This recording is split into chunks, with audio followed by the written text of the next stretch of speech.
Synopses of video clips 001 to 010. This is with no illustrations. For more years than I care to remember, I have been involved in researching and writing about how to optimize children's well-being and learning. The education decision makers among Western nations are the politicians, and generally they do not possess the expertise, insight or vision to comprehend what is needed. I research and write, and after 50 years should have gained some knowledge about brain functioning in children and how to relate content and methodology so efficient learning occurs. Perhaps I have something unique to offer.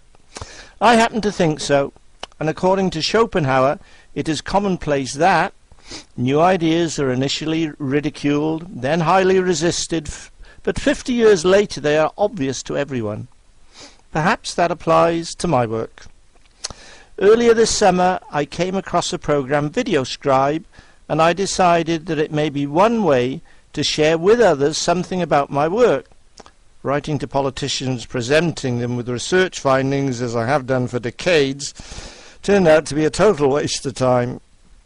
As usual, I learned VideoScribe on a need-to basis, so hopefully I shall be more efficient at producing the video clip as time goes by. The first 10 clips, and there are many others, please see below, are uploaded, and I decided that I would also include at the beginning of each 10 clips a synopsis including links.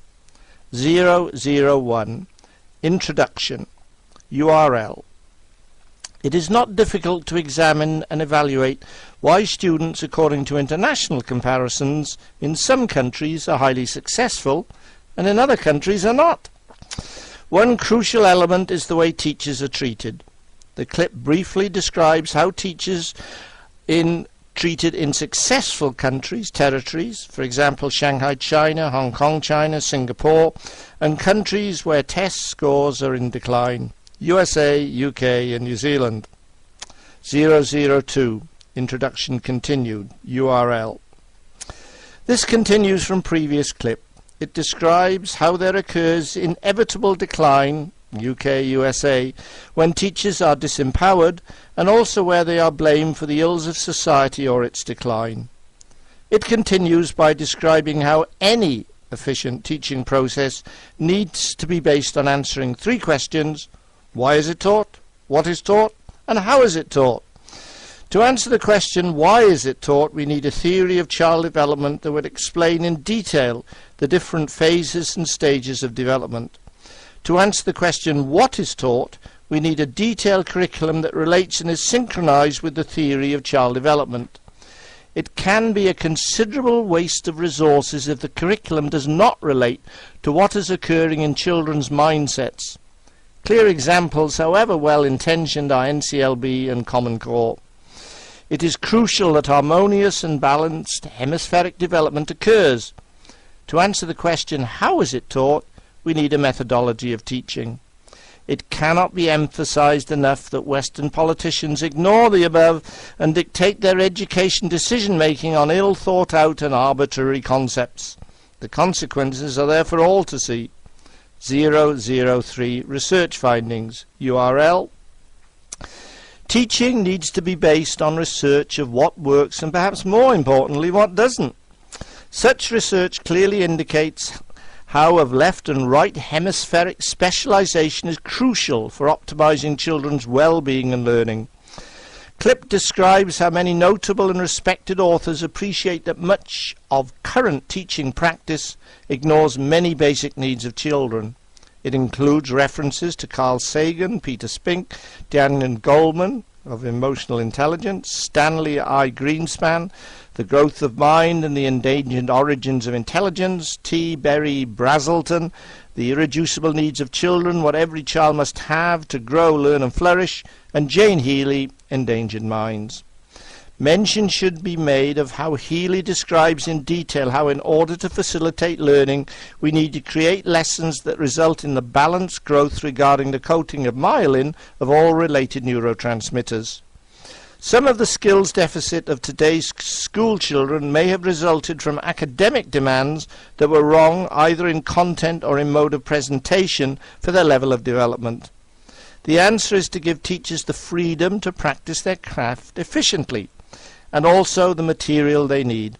In this regard, Molle Learning Academy hopes to make a contribution to the material, lessons and programs urgently needed. 004. Anecdotal. URL. Evidence from Dr. Dave, including his teaching very large classes in the dock area of the East End of London and in Bradford in the industrial north of England. Descriptions follow of his somewhat colourful career. For viewing clips, go to YouTube and put Molle Learning Academy in their search engine. His eventual aim is to establish schools in San Diego, London, Auckland and Shanghai based on his research. 005. Pico Commission. URL.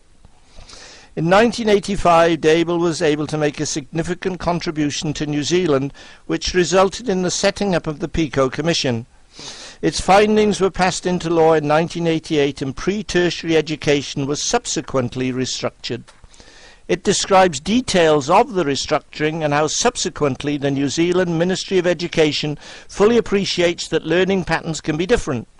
It includes reference to personal letter of thanks from Chris Carter, previous New Zealand Minister of Education. However, many of these changes were negated when the national government came into power in 2008 and in 2010 introduced nationalised standardised testing. 006. A model to examine teaching. URL. It describes how it is necessary to have a model if children's well-being and learning is to be optimised. The model is based on 3 questions. Why is it taught? What is taught? And how is it taught? In answering the first question, the model is based on a theory of child development. This is partly constructed on the writings of Piaget, Brunner and Erickson. Similarly, content is based on the theory described and should be appropriate for each stage of development. In this perspective, it is necessary that both effective and intellectual learning and understanding occurs if brain functioning is to be optimized. To answer the third question, how is it taught, we need a methodology of teaching. Ways in which various subject areas should be presented are described. Some of this is based on an examination of the personality or temperament of children and teacher. Such information encourages teachers to prepare their lessons so as to appeal to children of different personality types. Some is based on the acknowledgement that a child is not a miniature adult, but lives in a world which has a unique quality. Also, descriptions are given of how the school day should be structured. 007. Illustrations of the theory. URL. 2 illustrations are given. The first relates to geometry and describes its essence, which is form, symmetry and perspective, and how children possess a natural feeling and understanding for these. It describes how the starting point should be the encouragement of the drawing of very simple forms at a very early age. Little use would be made of the ruler and measuring, and children are encouraged to improve their visual judgment and freehand drawing. It remains in the realm of observation and artistic construction. It is not concerned with measurement and proofs. Geometrical proofs are learnt by discovery from the construction drawn, namely proofs are visible. The teaching of the actual proofs can follow and could be taught at around age 12. Thus knowledge is built up through the wonderful experience of discovering that one's own feeling for form, and so can directly relate to learning geometrical proofs and theorems. The other example is heroes and heroines, and describes how important it is for children to have role models that are worthy of their admiration and respect. At around 7 a change takes place, and children start to develop an inner feeling for what is right or wrong. This is a crucial time for their ethical development, and children should share stories which stimulate their imagination. Through such stories, children are able to experience 2 human traits or characteristics that are part of human life. These are tolerance tempered with humour, and also a deeply felt reverence. These could never be understood by young children through their cognitive faculties, and yet they are intensely felt if they are experienced through the imagination. Instead of being impressed by the wealth or exploits of a current pop star, they are stirred through their imagination by wonderful tales of courage, humility, compassion and fortitude. Later, many examples in different subject areas will be given. At present, the main task is to influence the reader to appreciate that there is a way to optimize children's well-being and learning, and that we urgently need to stop politicians from implementing policies that harm children. 008 Teaching Multiplication Tables, URL. When teaching the multiplication tables, and as far as balanced hemispheric growth is concerned, it is crucial that the affective, namely the imaginative, the creative, the artistic and the musical, should be in full flow. In the majority of Western nations, these areas have been relegated for the most part as unimportant. Such countries now emphasize short-term memory recall as the criterion for measuring a student's worth and capabilities. All this shows is that student is capable or otherwise of retaining knowledge for the short term. The consequence of the implementation of such policies is disastrous for the economic activity of those countries, but the human cost is far, far greater.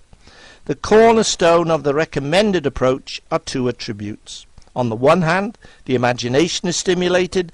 This is achieved through a variety of creative and artistic formats, including stories and dramas. On the other hand, a number of activities, especially those containing rhythms, are introduced. Through this process, understanding occurs which is meaningful and permanent. Thus, students learn from and through their own experience. The teacher's task is to provide the right structures, content and methodology. Students then need to express their information they learn in a variety of creative, artistic and imaginative formats. By doing so, this knowledge and skills learned becomes experience and are retained. The approach is an effective method of teaching to both left and right-hand brain, to encourage both intuitive and linear thinking. 009 Stages Teaching Multiplication Tables. Continued. URL. Rhythm is a natural part of children's world. It is a very natural step to use rhythm in the early teaching of multiplication. The 4 stages of teaching are described. Adults need to realize that children are not miniature adults and possess a different type of consciousness. Teaching needs to encourage to relate to this and encourage children to express their learning through a variety of artistic formats. This is followed by children working with concrete examples, and finally to abstract concepts and working with symbolically with numbers. 010 Changes in Education Systems, URL. Clip describes how in Western nations the politicization of their educational system has proved disastrous. It also describes how Arnold Toynbee in his 12-volume A Study of History described the rise and fall of civilizations. His descriptions include universal rhythms of rise, peak and decline, and also examined history from a global perspective. 2 of his most famous quotes are, "Civilizations decline, not so much because of invasions or other external forces, but because of an internal hardening of ideas," and "One indication of such decline is the implementation of policies that destroy individuality and spread uniformity." Clear examples of such uniformity is the politicization and centralization of education that has occurred in the UK and USA, and in New Zealand since 2010, and the consequences of this. Finally, the author describes how, 1. From his personal experience, he failed everything at school and dropped out of school at 16 with no qualifications or confidence. 2. From his teaching experience, large classes in the East End of London and in the industrial north of England. 3. His time in teacher training in the 3 countries mentioned. And 4. His present research and writing that the politicization of the education systems in such countries has been the main determinant of their decline. Thus, he believes that Toynbee analysis is accurate and that the decline in all 3 countries has been and is due to the hardening of ideas and policies resulting in uniformity with resultant consequences.